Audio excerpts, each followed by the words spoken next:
Hello guys, नमस्कार। शिवलिंग क्या है?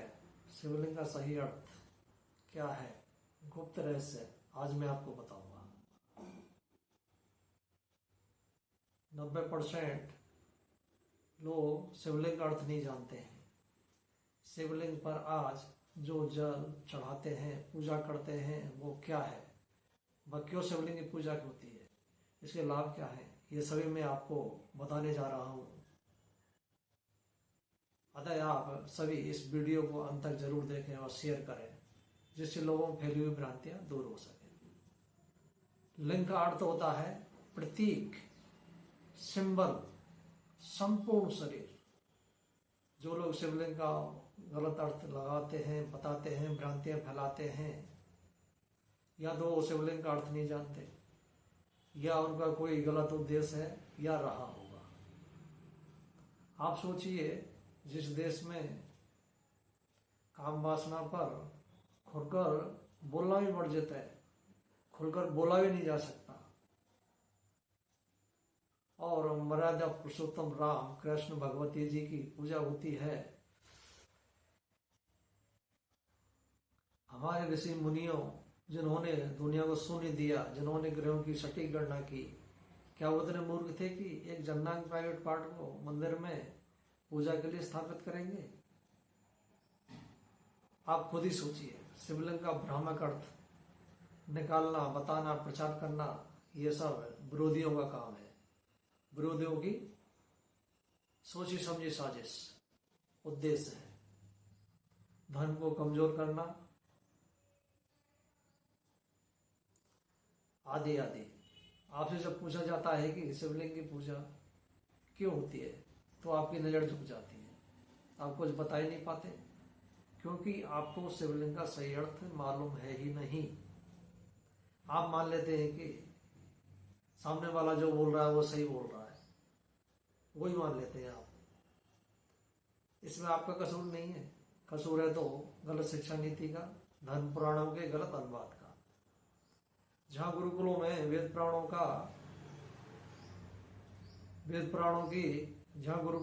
पुराणों की ओरिजिनल प्रतियां रखी थी, उनको नष्ट कर दिया गया। वह तोड़ मरोड़ कर अर्थ सहित सामने रख दिया गया। उनका जो भी आया तोड़ मरोड़ के अर्थ हमारे सामने रख दिया, वही हमने सच मान लिया। हम आज मॉडर्न बनने की होड़ में भौतिकवाद की तरफ इस कदर दौड़ लगा रहे हैं कि ये दौड़ आज हमारे पतन का कारण बन रही है।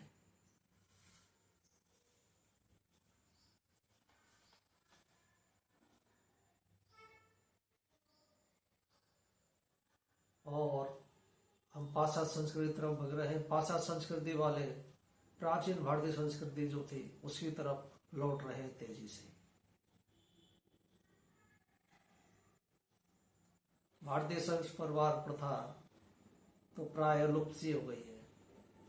हाँ, अब युवा पीढ़ी में भारतीय संस्कृति के प्रति लगाव, प्रेम दिख रहा है और जागरूकता तेजी से बढ़ रही है। आज आपको यह वीडियो देखने के बाद गर्व होगा व शर्मिंदगी उन लोगों को होगी जिन्होंने बिना संस्कृत जाने, विज्ञान जाने, ब्रह्मांड के सबसे बड़े प्रतीक को शरीर के एक अंग तक सीमित कर दिया। आज की हिंदी भाषा में या आम बोलचाल में लिंग का अर्थ जन्नांग या जेंडर मान लिया है, परंतु संस्कृत भाषा जो सभी भाषाओं की जननी है, संस्कृत के कोश में, अमर कोश में लिंग का अर्थ है प्रतीक, एक चिन्ह, एक निशान। कोई भी ऐसी चीज जो किसी उद्देश्य वस्तु का बोध कराए उसे लिंग कहते हैं। इसको मैं एक उदाहरण द्वारा समझाता हूं। जैसे किसी रोड पर बैंक का बोर्ड लगा है, तो वह बैंक नहीं है, बैंक का प्रतीक है, बैंक का एक लिंग है। रोड पर मान लीजिए, रोड पर कोई मंदिर, मस्जिद, गिरजाघर या स्कूल का बोर्ड लगा है, तो वह मंदिर, मस्जिद, गिरजाघर नहीं, बल्कि वह मंदिर, मस्जिद, गिरजाघर, स्कूल का एक प्रतीक है। किसी के चेहरे पर जब मूछ देखते हैं तो वह क्या है, पुरुष होने का एक लिंग है, एक प्रतीक है। इसी प्रकार संस्कृत व्याकरण में हम पुल्लिंग, स्त्रीलिंग, नपुंसकलिंग का प्रयोग करते हैं। तो पुल्लिंग का अर्थ पुरुष का लिंग नहीं है, बल्कि पुरुष जाति का प्रतीक है। तो फिर शिवलिंग का अर्थ क्या हुआ? शिव का अर्थ है जो नहीं है, अर्थात परम चेतना, वह निराकार शक्ति। और लिंग का अर्थ है प्रतीक, यानी शिवलिंग का शाब्दिक अर्थ हुआ उस निराकार परम शक्ति का साकार प्रतीक। वह शक्ति जिसका ना कोई आरंभ है ना कोई अंत, जब वह आकार लेती है तो वह शिवलिंग के रूप में प्रकट होती है। यह ब्रह्मांड का प्रतीक है, शरीर के किसी अंग का नहीं। यह भ्रम जब से फैला, जब अंग्रेज भारत आए। कब से भ्रम फैला? ये जब अंग्रेज भारत में आए। उन्हें संस्कृत का ज्ञान नहीं था।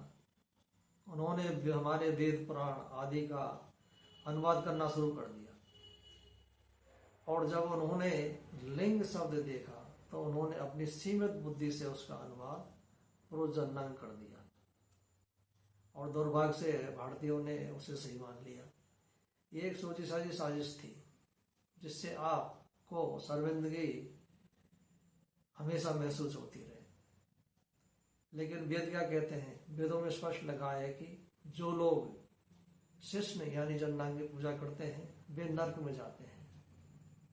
हमारे ऋषि मुनियों ने जन्नांग की पूजा की घोर निंदा की है। अब बताइए, तो क्या वे शिवलिंग की स्थापना करेंगे? बिल्कुल नहीं। स्कंद पुराण में स्पष्ट कहा गया है कि आकाशम विद्या हो पृथ्वी तस्य पीठ का, यानी आकाश जिसका लिंग है और पृथ्वी जिसकी पीठ का यानी आधार है। इसका अर्थ है कि यह पूरा अनंत आकाशी शिवलिंग का स्वरूप है।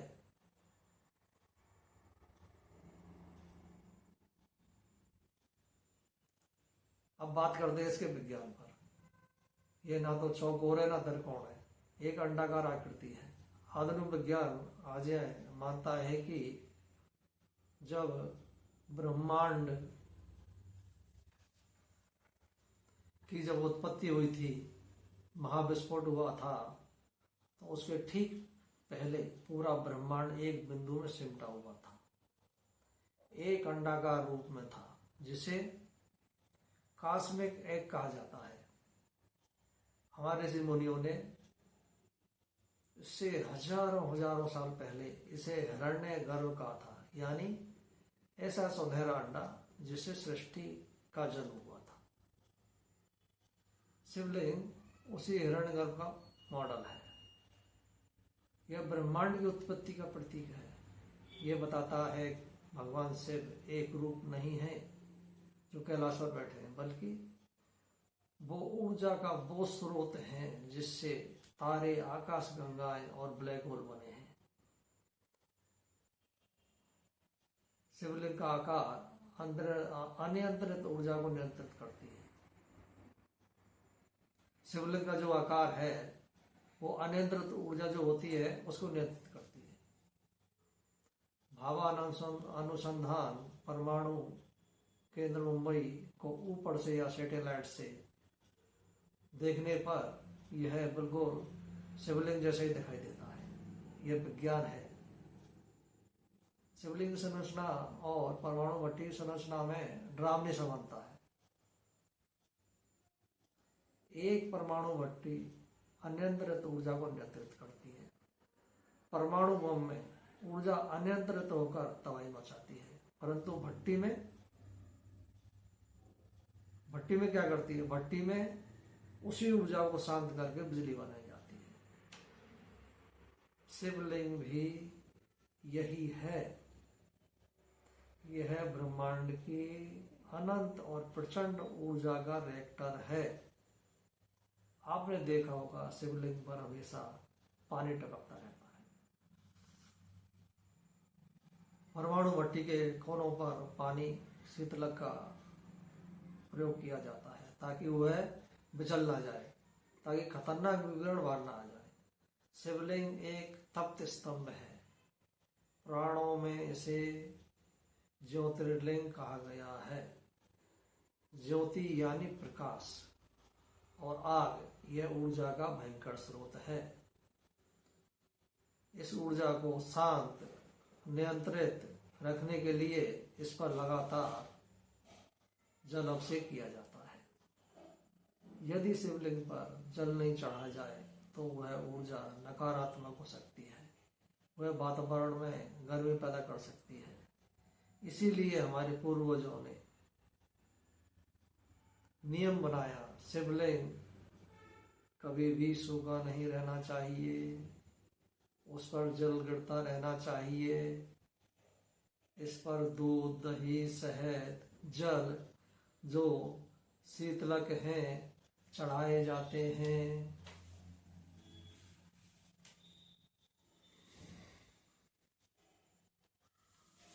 जैसा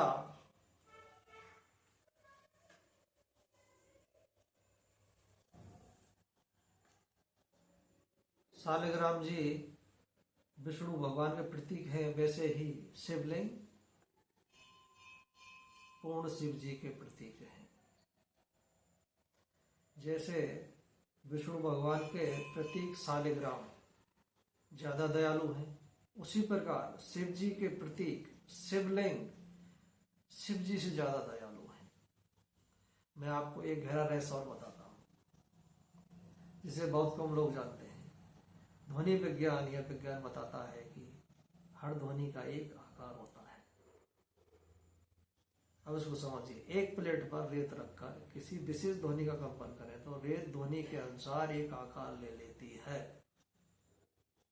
वैज्ञानिकों ने जब ओम ध्वनि का कंपन रिकॉर्ड किया तो उन्होंने पाया कि इससे ठीक अंडाकार जैसी शिवलिंग होता है, शिवलिंग जैसी आकृति बनती है। जैसी शिवलिंग की आकृति है उसी प्रकार की एक आकृति बनती है। यह देखकर वो सब दंग रह गए। इसका अर्थ यह हुआ कि शिवलिंग ओम का भौतिक स्वरूप है, यह एक नाद ब्रह्म है।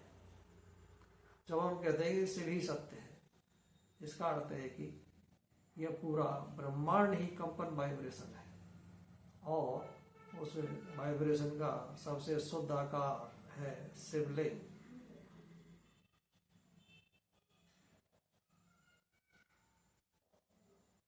इसी जब शिवलिंग के पास ओम का जाप करते हैं तो उसकी ऊर्जा उस पत्थर की ऊर्जा के साथ एक लय में आ जाती है। ये कोई पत्थर पूजा नहीं है, यह ध्वनि और आकार का विज्ञान है। और एक रहस्य बताता हूं मैं आपको।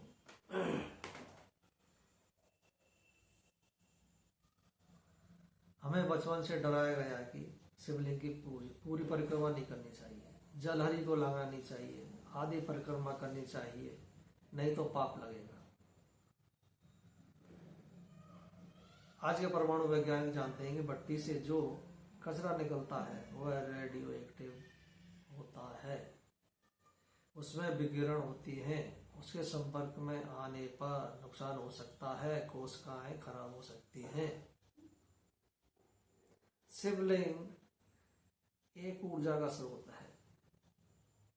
जब शिवलिंग से पानी निकलता है तो वह पानी शिवलिंग की एक बहुत ही जबरदस्त ऊर्जा को अपने साथ ले जाता है। वो जलहरी से निकलने वाले जल में एक जबरदस्त ऊर्जा होती है। अगर आप उसे लांघते हैं तो उस आपके पैरों के बीच आपके मूलाधार चक्र पर उस ऊर्जा का सीधा असर पड़ता है। यह आपके शरीर के विद्युत प्रवाह यानी बायो इलेक्ट्रिसिटी को बिगाड़ सकता है। इससे शारीरिक मानसिक समस्या हो सकती है। इसलिए हमारे ऋषि मुनियों को जलहरी निर्मली को लांघने से मना किया था या डराया था। ये हमारे ऋषि मुनियों ने जलहरी को या निर्मली को लांघने से मना क्यों किया था? एक अंधविश्वास नहीं है। हमारे ऋषि मुनि जानते थे कि आम आदमी को इसके विकिरण को समझाना एक मुश्किल टेढ़ी बात है। इसलिए उन्होंने इसे धर्म और पाप से जोड़ दिया ताकि लोग डर से ही सही परंतु सुरक्षित रहे। शिवलिंग पर बेलपत्र, दूध, दही, शहद, धतूरा, भांग चढ़ाने का भी एक विशेष महत्व है। वैज्ञानिकों ने यह सिद्ध कर दिया है कि बेलपत्र में विकिरणों को सोखने की क्षमता होती है। बेलपत्र का रंग, बनावट, रासायनिक गुण ऐसे हैं कि यह विकिरण को कम करता है। जब हम बेलपत्र को शिवलिंग पर चढ़ाते हैं तो असल में हम उस भट्टी की सुरक्षा परत को मजबूत कर रहे होते हैं। भांग धतूरा में विषैले हैं। भांग धतूरा कैसे? भांग धतूरा विषैले हैं, लेकिन आयुर्वेद में इनका उपयोग दर्द निवारक व नशे के रूप में किया गया है।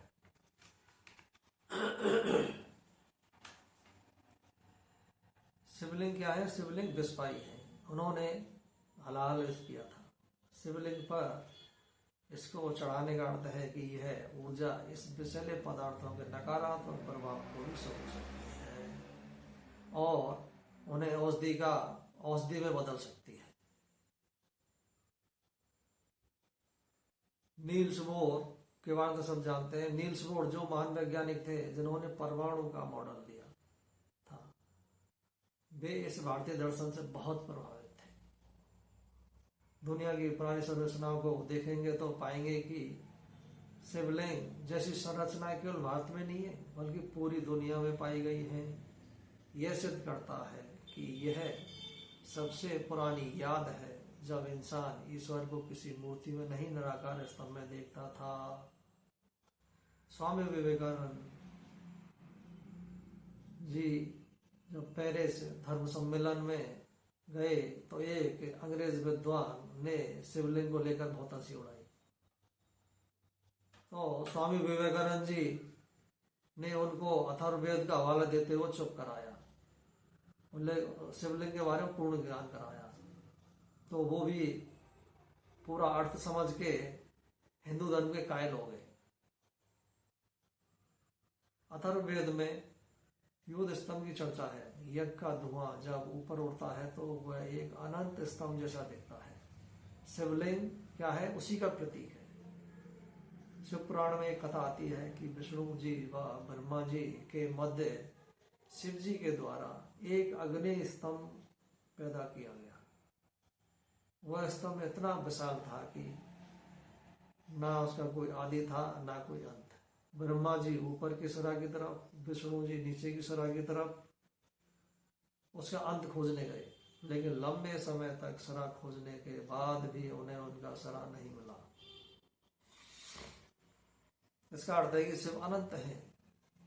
यह शिवलिंग उस अनंतता का ही प्रतीक है जिसकी ना कोई शुरुआत है ना कोई अंत। यह समय व स्थान से परे है। क्या आप सोचिए, क्या ये शरीर का एक अंग अनंत हो सकता है? यह सोचना ही मूर्खता है। भारत के 12 ज्योतिर्लिंग मंदिर एक विशेष अक्षांश पर एक सीधी रेखा में बने हुए हैं। प्राचीन काल में जब कोई सैटेलाइट जीपीएस नहीं था, जब हमारे पूर्वजों ने हजारों साल पहले हजारों किलोमीटर दूर इन मंदिरों को एक सीधी रेखा में बना लिया था। इसका जवाब है ऊर्जा इन मंदिरों को ऐसी जगह बनाया गया जहां पृथ्वी की चुंबकीय शक्ति और ब्रह्मांडीय ऊर्जा का सबसे बड़ा केंद्र है। शिवलिंग एक एंटीना रिसीवर है। यह ब्रह्मांड से आने वाले किरणों को ग्रहण करता है और वो प्रसारित करता है। जब आप शिवलिंग के पास बैठकर पंचाक्षरी मंत्र का जाप करते हैं तो आप उस एंटीना की तरंगों से जुड़ जाते हैं। आपको शांति मिलती है, आपकी बीमारियां ठीक होती हैं। यह एक प्रतीक है, अंग नहीं है। योग शास्त्र में हमारे शरीर के अंदर भी एक शिवलिंग बताया गया है जिसे धूम्रलिंग या स्वयंभू लिंग कहते हैं। इसको क्या कहते हैं? धूम्रलिंग या स्वयंभू।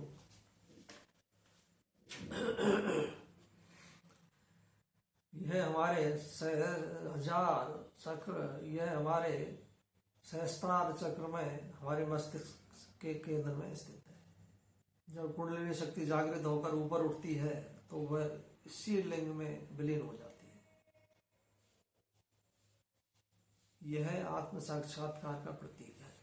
यह चेतना प्रकाश का एक बिंदु है। आज हम हमारी संस्कृति से कटने के कारण हमें यह सब अंधविश्वास लगता है। हम आधुनिकता की होड़ में लगे हैं।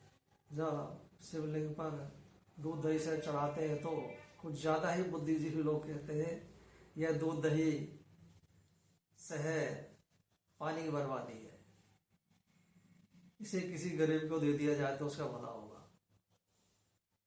यह फिजूल खर्ची है। ये सब नालियों में बहकर चला जाता है। लेकिन क्या किसी ने कहा कि अपनी शादी में लाखों रुपए डेकोरेशन में खर्च मत करो, पटाखे मत फोड़ो, अपने जन्मदिन पर केक मत काटो? क्या ये फिजूल खर्ची नहीं है? इसके बारे में किसी ने कुछ बोला? सारा ज्ञान केवल हिंदू मंदिरों के लिए ही है। उसका कारण क्या है? इसका कारण है अज्ञानता, एकजुटता की कमी। दूध चढ़ाना एक वैज्ञानिक प्रक्रिया है। यह एक रेडियो एक्टिवता को शांत करने की विधि है। प्राचीन मंदिरों में वह दूध चढ़ना लोगों में बढ़ता था, या फिर दूध दही शहद पानी आदि कुंड में जाकर मछलियों कछुओं को भोजन बनता था। यह एक पूरा पर्यावरण तंत्र था।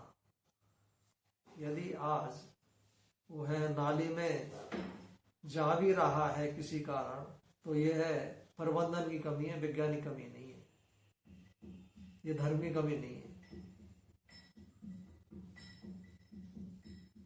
हमें यह समझना होगा कि हिंदू धर्म विश्वास पर नहीं, उस पर और वैज्ञानिकता पर आधारित है। शिवलिंग पूर्ण शिव जी का प्रतीक है। शिवलिंग किसी एक अंग का नहीं, पूर्ण शिव जी का प्रतीक है। इसमें हर एक चीज के पीछे एक क्यों है। यदि आप उस क्यों को नहीं जानते तो यह आपकी अज्ञानता है, धर्म की गलती नहीं। शिवलिंग शून्यता का प्रतीक है। शून्य से ही सब कुछ निकलता है और शून्य में ही समा जाता है। जब प्रलय आती है तो सारी सृष्टि इसी बीज रूपी शिवलिंग में समा जाती है। जब सृजन होता है तो इसी बीज में फिर से विस्फोट होता है। आप जब शिवलिंग के पास जाएं तो आप ब्रह्मांड के इंजन के पास खड़े हैं, जो इस पूरी दुनिया सृष्टि को चला रहा है।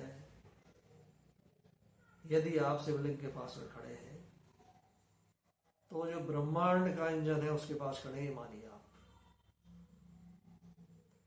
आप उस सभ्यता के बारे से जिसने हजारों हजारों साल पहले यह जान लिया था कि ईश्वर एक ऊर्जा है। मुझे आशा ही नहीं बल्कि पूर्ण विश्वास है शिवलिंग विषय पर कोई अज्ञानी विधर्मी व्यक्ति आपसे टकराएगा तो आप उसे सीना तान का मुंह तोड़ जवाब दे सकेंगे। बोलो ओम नमः शिवाय, ओम नमः शिवाय।